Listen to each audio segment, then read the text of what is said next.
My name is Yaha Schroeder.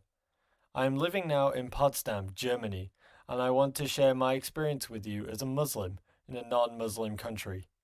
As a convert to Islam, I think it's much easier to follow the religion than a born Muslim who has been raised up here. Almost all young-born Muslims I know want to become Germans. For them, Islam is only a tradition, and they think that they have to give up their Islam to be accepted by the Germans, despite the fact that the Germans won't accept them, even if they gave up their religion. I grew up in a little village. I lived with my mother and my stepfather in a huge house with a big garden and a big pool. And as a teenager, I lived a cool life. I had some friends whom I used to hang around with, do stupid things, and drink alcohol like every young German teen.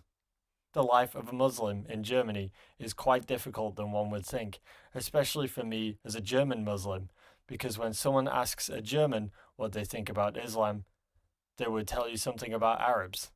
For them, it's like a mathematical operation. Islam equals Arabs. When I converted to Islam, I had to leave my family, and I moved to the community in Potsdam near Berlin. I left this huge house and all my material valuable stuff. When I lived with my mother and stepfather, I had everything. A big house, my own money, TV, PlayStation.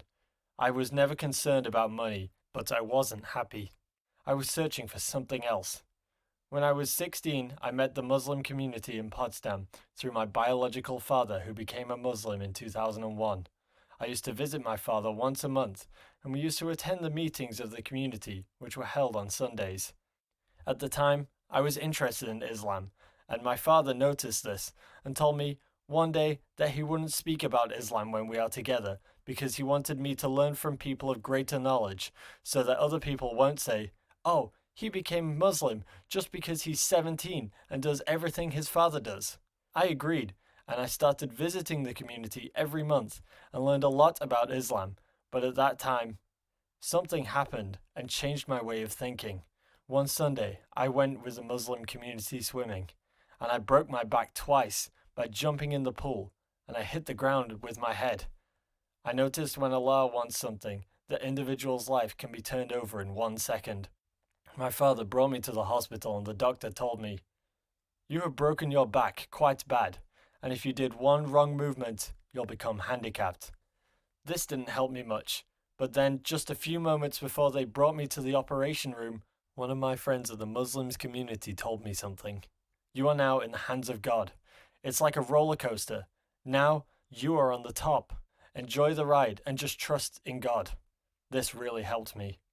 The operation took 5 hours, and I woke up after 3 days. I couldn't move my right arm, but I was feeling like the happiest person on this earth. I told the doctor that I don't care about my right arm. I'm so happy that Allah has let me survive. The doctors have told me that I have to stay in the hospital for a few months. I stayed for only 2 weeks there because I was training very hard. One day, a doctor came and said, "Today, we will try to take one step on the staircase." The exercise that I did on my own 2 days before the doctor told me. Now, I can move my right arm again, and I was just 2 weeks there. Alhamdulillah. This accident changed a lot in my personality. I noticed when Allah wants something, the individual's life can be turned over in 1 second. So, I took life more serious and started thinking more about my life in Islam. But I was still living in this little village. I made a lot of dua to my classmates, and now I can even have a praying room, although I'm the only Muslim in my school. My wish to become Muslim became so strong that I had to leave my family. I left my stepfather, my mother, and the luxury lifestyle to go to Potsdam.